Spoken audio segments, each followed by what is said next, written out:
Today we're going to be unboxing the Targus DOCK419. Now this dock we typically would call something like this a travel dock, but in the current environment, I'm not even trying to say the C word today. It is a great little dock for work from home applications. We're going to show you how you might want to connect that at home. So unboxing the DOCK419. As you can see here, Dave, you want to go ahead and pan across some of these things? I got a lot of things here out on my desk. I have one monitor because the DOCK419 supports one monitor, and I'll show you how to be connecting that, or even if you want to connect it to a television. We have a Type-C power supply here. We have an Ethernet cable. These two things are optional, and I'll explain that as we go on here. We have a camera we're going to connect up today. We have a flash drive, show you where you might use that. Even little USB dongles where you might use those. And even a Type-C device. For instance, I have my YubiKey here that I use for security. And we're going to connect on the host end, the thing driving all of these things. We're going to, of course, show you with a PC. We're going to show you with a MacBook, tell you some of the differences there, and maybe even forget time, show you an Android device. Not just in charging mode, but as a host also. So that's what we're going to do today. All right, Dave, I'm going to come in here. All right, here's the DOCK419. You've got this here's our DOCK419. You got this from your Targus rep, and basically use whatever safe method you have to take the tape off there. You're going to come in and you see it's bubble wrapped. We'll put that there for the moment because I do want to show you there is a good user guide. And you know, I'm an engineer and of an age where I don't really look at user guides that often, but I'm going to recommend that you do, because there's a lot of really good explanation here and tips in here on how to use this device. The things we're kind of going to be going through here, a little more detail, but it's very accurate and very comprehensive and very well written user guide, believe it or not. I say believe it or not because I get too many that aren't. Anyway, we're going to unwrap the DOCK419. Set that aside. This is the DOCK419, and you can see right away, just like it shows in the user guide or might have seen on the web page, that you have a USB port. I don't know, can you zoom in on this, Dave? You have a USB Type-C port here that's labeled to kind of show you this is a power delivery port. We'll explain how to connect it, what it does. This is a USB-A port. In this case, it runs at USB 3 speeds or 5 gigabits per second, and it has a battery charging capability. So that's where you're going to want to hook up a phone to charge or something that needs more power, and we'll explain that. This is an Ethernet connection, optional if your host is connected wirelessly. Of course, you don't need this. Whenever possible, though, I do recommend using the cable. Just a little bit more secure, a little bit faster, a little more reliable. This is what's called an HDMI connection, and you see it's labeled 4K 30 Hertz. That means that's going to support all the way up to 4K video. It's not going to make a television or monitor into a 4K, but if that television or monitor is 4K, it supports it all the way up to a 30 Hertz or 30 frames per second refresh, if you will. And then it also has a VGA connection. Do remember, this is a single monitor docking station. You can use this one or this one. If you connect them both, only one's going to work. All right, and we'll explain that. And then on the back here, you see what most people used to call USB 3 or regular old USB Type A 5 gigahertz per second port. This little pigtail goes off to our host, and you can see it's using the Type-C connection technology, and we'll explain when and how that's going to work depending on your host connection. All righty, the first thing I recommend doing is let's go ahead and connect your monitor, all right? So I'm going to step over here, and I'm going to show, Dave, I don't know if you can get a shot of this in here, maybe this angle or that angle. You have a few different, this monitor is really nice because it has a few different ways to connect to it. It has the old VGA, it has DisplayPort, it has HDMI right here, and they're labeled kind of hard to see maybe on the video. This is a USB port for supplying USB to this monitor. For instance, ports, if you want to use it, really could come in handy in this situation. And there's some of its USB output ports, if you want to call them, or egress or downstream facing ports, and there's some on the side on this particular monitor. So this monitor is great for doing this demo because it has 3 of the main ways to connect to monitors nowadays. Now the DisplayPort connection, that is my favorite typically, but in a lot of work from home and with our travel docks, you'll notice it's got VGA or HDMI. So that DisplayPort connection is not going to be needed today for this demo. We are going to show you how to hook up with HDMI. HDMI is kind of special because it's still digital like DisplayPort, but it has a lot of the consumer functionality. These two technologies compete, but HDMI you'll find a lot of times on your television. So if you have this port available on your television, there's no reason you can't use it with the DOCK419 as a monitor port. So you don't even need a monitor. Again, you can use your television in that case. VGA's on here. VGA's on here, so we're going to show you can do that. But quite honestly, if you have HDMI, that's going to be a better way. You're going to get more functionality out of that and a little bit better performance out of a digital signal than you would an old analog signal. All right, off camera, all I did was connect the other end of these cables to the monitor as I showed you to their related connections. We have DisplayPort. We're not going to be using that today because this dock doesn't have a DisplayPort port. We do have HDMI, so we're going to be using that, and that goes right here. If we were using VGA, we would just connect VGA right there. Again, you can connect both, but only one's going to work at a time. Which one? Some PCs enumerate VGA first, some HDMI first. Again, I recommend HDMI, all right? And this particular monitor had a USB input to it, so we could use the USB right here on that, and that docking station is going to be able to do USB to the monitor in this case. All right, now I have a mix of peripherals and things we might want to be connecting to a docking station in this case, even in a work from home, and especially in a work from home situation. A camera, of course, very, very common nowadays. Now, because I connected the USB output port to a USB in port on the monitor, I could just connect the camera and actually all these other peripherals to USB ports over here on this monitor. But knowing that most people don't have a monitor with a USB input port and USB output ports, I'm going to go ahead and just disconnect that, and we're going to use the docks ports for connecting these things. So for instance, a camera. A camera is a great little device. A lot of cameras need a little bit more power than some USB ports will provide, and so I recommend whenever possible using the BC 1.2 port for connecting your camera. All right, there, that's simple like any other USB device. So your camera's connected. I'm going to put it up here on my monitor so my mom can see me when we show it working here a little bit later. If you have any dongles, for instance, this is a dongle for this keyboard, you can connect it to the USB port. You can use either of those Type A ports. Probably not necessary to use the higher power port. In fact, that's great for cameras, great for charging your phone. If you're going to be using a charging cable to go to your phone, you would use that port. But that port is really just a Type A port like this one with a little higher power. But every port has power, has to give power to the things it's connecting to. So here I put a dongle. I could have, if I wanted to use a flash drive, for instance, you know, that would go there, and you would just connect everything else to the host, which we're going to show you in a moment. If you have an Ethernet cable, I do recommend using it. You know, coming the other end of this one is going to a router in my home. This is my home. So you would just connect it right there, and those click in like that. So that's connected. It'll light up here once we get the host connection made or power connection made. All right. I always recommend, in fact, with some devices, it's required to use an external power supply. Now, this particular dock uses a Type-C power delivery pass-through port. And I know that's a lot of words. And you can see it's kind of labeled here. It's labeled USB. In fact, you can use this port like a USB port. That is to say, if you had a USB device, on here I'm showing one of my little security devices, it plugs in right there, and now that port becomes functional as USB.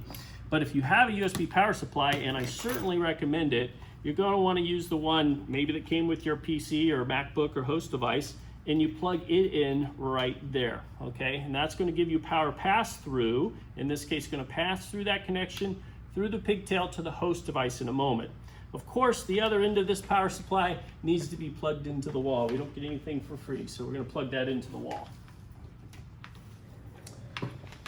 Alrighty, so we've got every port connected here, and again, we could have used the USB-A ports for dongle, flash drive. We could be charging our phone from the BC 1.2 port, but none of this is going to work without a host port connection. All right, and so that's what we're going to show you next. I'm going to go ahead and take the VGA out of there. It's starting to irritate me. Like I said, I like HDMI better anyway.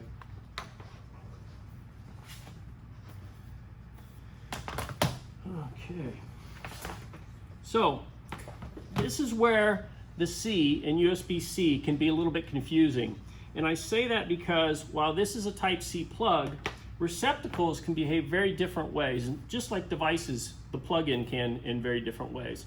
Sometimes they have power delivery on them. That is power delivery downstream to the device. sometimes power delivery upstream, which this docking station supports that through its pass-through port. Again, this is going to be able to pass that power through up to the host port. But going back to beyond power delivery, you also have various, let's call it, ways that Type-C can be implemented. Here I show it, it's a Thunderbolt port. And I don't know. Okay, good. And then it sometimes it's called a DisplayPort alternate mode port. A lot of times this is just called by marketing people like David, who's doing a great job with the camera today, called a DisplayPort alternate mode, or really just USB-C port. But the actual vernacular is multifunction or DisplayPort alternate mode. And you see the little DisplayPort logo there, Dave? Did that show up? Excellent. Sometimes the port, though, however, can be just a USB port. And so we see here, it's a Type-C port. This particular one, you see the USB trident there, if you will, that logo. That tells you this is a USB port. It can be USB 2, USB 3 speeds. This one I happen to know is USB 3. This one doesn't do power delivery. That is, it doesn't take power. So our power pass-through in this case is not going to be useful on this particular machine, this particular host. A lot of them nowadays do, but there still are plenty that don't take power or draw power from the power supply. So that's an example of Type-C being used in 3 different ways. And sometimes it's labeled like we showed you, other times it may not be. This is a very popular brand of computer. I think everybody knows them, and they use Thunderbolt, but it's not labeled in any of those 3. That is a Thunderbolt port. As far as the power delivery capabilities of that port, you really have to look at, just like with the PC guys, you have to look online or contact the support of the vendor who makes this device to understand what it does for power delivery. But the good news is the docking station, if the host will take or draw power on that Type-C port, the docking station supports it all the way to 100 watts. So if your host will pull 100 watts, the docking station with a 100 watt power supply connected to it will pass that through. Alrighty, so I've explained a little bit of Type-C. By the way, we do a whole webinar on that. It's called Type-C Confusion. The C is for confusion, right? And yours truly gets to do a lot of that. The first device I'm going to show here, I'm just going to go ahead and connect to a PC. Brand doesn't matter. You see, I got a Dell here, and the reason I'm using this Dell, to be quite honestly, is just to make my demoing easier, because it has both an alternate mode port, like we showed, and a Thunderbolt port, and they behave differently. So anyway, the nice thing about DisplayPort alternate mode devices like this one, they work with Thunderbolt ports or DisplayPort alternate mode ports. Where they don't work is USB-C ports that are just USB. So remember that one that was just the USB trident. This docking station is not going to work in that port, okay? And it cannot be converted to Type A because it's an alternate mode docking station. Thunderbolt's an alternate mode. It wasn't called Thunderbolt alternate mode originally. It is an alternate mode. USB-C is an alternate mode. And alternate mode means alternate to the USB spec, and so can't be converted, let's say, to the old Type A. So host-wise, gonna make sure you have an alternate mode compatible port. Again, Thunderbolt ones, no problem. DisplayPort alternate mode or alternate mode. Even on my phone, this is using MHL or HDMI alternate mode, that's gonna work too. The only thing that won't work is just a USB port. Again, USB logo only. And I show that, I know, 3 times, but we run into this a lot, and so I want to make sure that everybody gets that. So anyway, the moment we've all been waiting for. Here we are. We're going to connect the docking station. Again, everything's already connected. My Ethernet's going on. You can see the light on there because I have power to the docking station, even though the Ethernet activity is really coming from the other end, the router or switch. And I'm going to connect to a host. In this case, I'm connecting to the DisplayPort alternate mode port on this little Dell XPS. You see I got it powered up here. I'm not going to take you through booting a PC, but at any rate, we plug it in here. And what's going to happen now is Windows is figuring out what are all these things connected to me now through this single connection, including power. And if you look here, Dave, you can see, oh great, our video popped up like I'd expected to, but you can see power here, and you can see the little charging of this particular laptop's going on. How that's happening, again, is the power pass-through port is sending the power, well, not sending, sorry. The unit is drawing power through this port that's supplied by the power supply connected to the power delivery pass-through port. So that's what's going on there for power. The other thing you'll notice is our video popped up. It popped up in mirror mode, all right? And I have a mouse here. I'm going to show you. You can see I don't know, Dave, does it show up that my mouse is in, you know, well, maybe if I move something here, I'll just grab this window and you can see I'm in mirror mode, all right? That's how it comes up originally. So both are the same. A lot of people like to use it in this mode, especially if they're using a television and just watching, I don't know, their Netflix or Hulu or CBS, or I can go on and on. I'm trying to be politically correct here. Streaming video, and they might want to clamshell it, you know, shut the lid on their host, and you can see that the monitor on the outside stays up, all right, keeps using. There's various Windows settings for how that works when you close the lid. I'm not going to take you through too many of those today, but I do want to mention you can use the docking station in the extended mode. So I'm going to open up my lid again, and you see here right now I'm still in the mirrored mode, but I'm going to go to, in Windows, my settings, and I'm going to go to display, and you can see it shows the Windows icon shows 1, 2 are together. I'm going to go cursor down here to where it says duplicate or mirror. I'm going to say extend these displays, and I have to say I like it. If I like it, I do. So I kept the changes, and now you see I have two different displays. One is extended of the other. Now, if I go back up here, I can see where their locations are. I hit the identity button. This is my 1, that's my 2. My 2 is beside me to the right of my 1, so physically, you can see my 1 is below my 2, but virtually, my 2 is beside my 1. So that means if I take this window and I'm going to drag it up, I can't, because virtually I'm not there, even though physically it's above me. It's virtually to the right, so if I move my window to the right, voila, it goes on number 2. Same thing with trying to go to the left, there's nothing over there, or down, there's nothing over there, all right? I can move this using the Windows settings. I like to put my physical and virtual to the same, so I just moved my number 2 above the number 1. I hit apply, and now, what I couldn't do before, that is go take this window and drag it, if I can grab it, up, I can do that, but now I can't go to the right, right? So that's a little bit about Windows settings, the difference between extended and duplicated or mirrored. And the reason I bring that up also is DisplayPort alternate mode and the other alternate modes work differently on Windows than Mac than on Android. Android, it's not possible to do more than mirror mode until you're in Dex mode, which this docking station does support, and I'm going to show you next. Okay, what I've done here is I've disconnected the docking station from the PC, and I'm going to connect it to my phone as a host.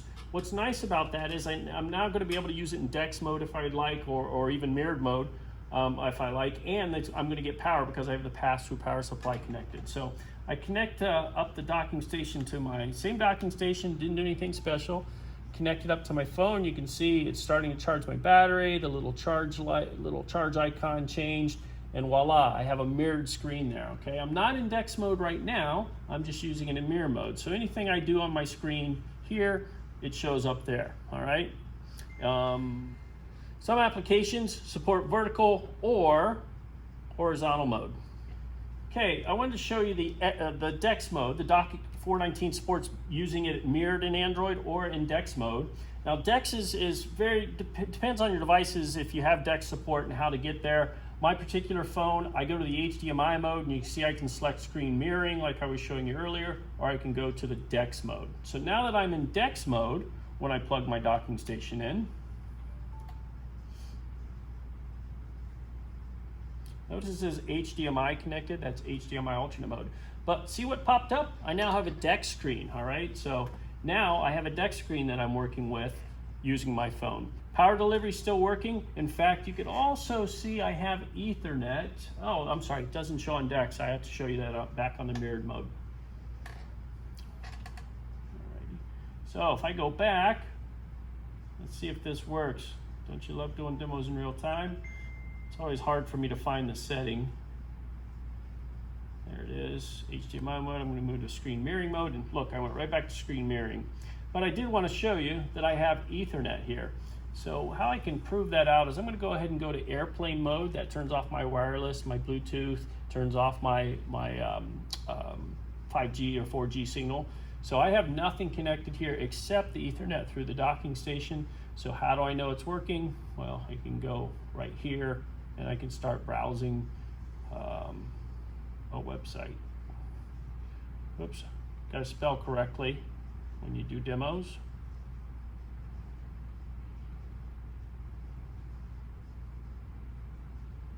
Voila. So that's all going through Ethernet, because as you saw, I went into airplane mode, still in airplane mode.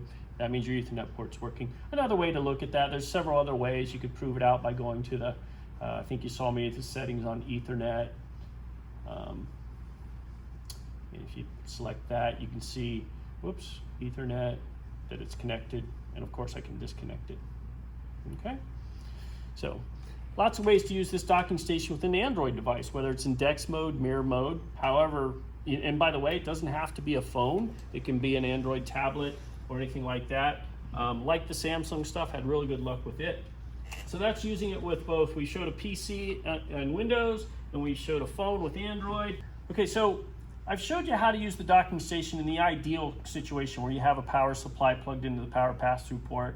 But the docking station does have a bit of functionality even without that power supply plugged into it. I will say though, when you're plugging into host ports that are now supplying power to the docking station so it'll work, things like video and Ethernet may work, but you're not going to get the full power of the USB ports. So you're not going to be able to charge a phone and so forth like that, because the power becomes dependent on, instead of this power supply plugged in, it's going to become dependent on the host connection.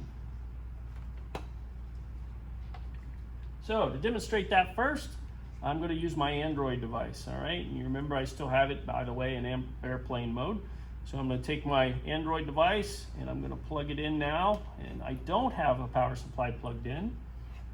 So after a moment here, I'm back to being able to use my Android device. Again, no power supply, but when I don't do that, I don't have power.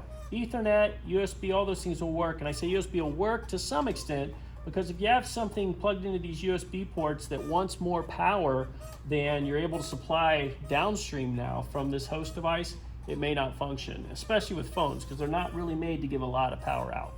So there you have it with a phone. Same thing with a PC. There's enough battery power in this PC to run the PC and run the docking station. Now, something Targus does is we reserve power in the docking station when we're doing the power delivery, what's called the power delivery contract.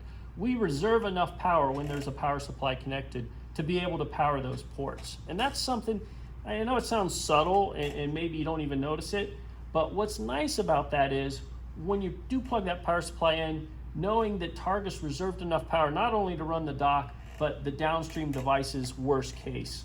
When that power supply is plugged in. And that's something Targus does that a lot of the, let's say, less than reputable or mystery brand names you might see on an e-tailing site like Amazon or Walmart or one of those others don't do. So while it may appear to work, we want to make sure we work as much as possible, every time as possible, and remain specification compliant, including power to downstream devices. And that's something Targus does very, very different. Anyway, while I was talking, you saw it pop up there. We now have the power coming from the host device again to the docking station, powering the Ethernet. You see the activity light and the Ethernet's working, and you see the video, of course, is working, and your mouse and keyboard and all those things are working. Here's a Chromebook. Chromebooks, of course, you know, they rely on their wireless connection, but because we have an Ethernet cable plugged into our docking station, again, haven't changed the docking station configuration at all. I'm just going to plug it into a Chromebook now. And a Chromebook with an alternate mode host port, which the Chromebooks do. We were going to see in just a moment. It takes a moment. There it is. We have our video, and we can even go on the web and google.com just to show you that our web is working. Whoops, should probably go somewhere a little more marketing savvy. There we go. Well, that didn't even work. Put it in the wrong place.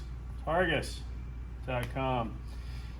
One other important point to make is I'm going to show you some of the other platforms it works with. It works with, let's say, things like HP Thin Pro. I have a PC with HP Thin Pro. It's going to be very much like it works on a Chromebook, like on a PC, like on a Windows device. Again, all of those things, this receptacle, as long as it's DisplayPort alternate mode or compatible to DisplayPort alternate mode downstream devices like Thunderbolt ports are, it should work and will work. And we checked that at Targus. And as far as these devices working really well with this platform, a lot of times you can probably understand we're just passing things through. But if you have any problems, if you need any support, contact us at Targus. We know a lot about those devices down there also, and we want to make sure things work for you in your environment. But especially in a work from home, you're going to be using Chromebooks more and more. You're going to be using your MacBook, your PC, whether it's company issued or not. The Ethernet, which is really nice about that, it's pretty secure. No problem getting on VPNs. It's just going to look like any other Ethernet if you use it, and that's optional. I mean, you can go to wireless by just taking that off. In fact, Targus, we have software that will automatically switch between the wired connection and the wireless connection if you have one in your PC, MacBook, Chromebook, whatever else like that. So we have that at Targus. We have other software utilities that work for docking stations. If you're an enterprise class type of machine where you have something beyond the VPN, but you also have to have only company assets getting on a network, we have software for that called our MAC address cloning, which will clone the MAC address that's in here, or rather in here, down to the Mac that's on there. And I know that could sound a little technical. The enterprise guys and the IT guys, if they need it, they know it, they'll love it. So Targus, more of a professional end, your higher end brand, and that's not to say high cost, but I will say you get what you pay for. You go cheap on some of the stuff you might see online. It might function for onesie twosie for some of you, but in an enterprise, or if you want to make sure something's solid and built well and works every time, go with Targus. For instance, the DOCK419. Alrighty, here I have a MacBook. I'm running Big Sur, some of the testing doing. Mojave, Catalina, no problem. Even some of the older operating systems, as long as they support Thunderbolt or DisplayPort alternate mode data on their Thunderbolt ports. And I apologize, that port is over here, so I'm gonna have to move everything over here. Shove that out of the way, plug it in. And just like on a PC or Android device, and soon I'll be showing you a Chromebook, voila, you get another screen. The screen can come up mirrored. You can make it mirrored, rather. It can come up extended as I'm showing here, all right? And just like in Windows, there's settings, and I'm gonna take you through them. Well, I will, since a lot of people use a MacBook. We'll go to System Preferences, and this has changed a little bit from time to time. Go to Displays, and you can see the arrangement. Right now, this display is to the left of that display virtually. So that means if I move this to the right, this window to the right, I should be able to put it on that other display, and you can see it going up there on the other display. All right, now I'm gonna put it back. And just like with Windows, I can put it above, below, wherever I want. I'm gonna put it above. And so now, to match more closely what I have with a physical arrangement, which is something that's just easier for me to do personally, I can move windows and mice from up and down. All right, so that's the DOCK419 on a MacBook. You also saw that the Ethernet is working and it's charging also, okay? So you have that on a MacBook. All that functionality that you would expect to have in all of this I/O or downstream facing ports or whatever you want to call them is there.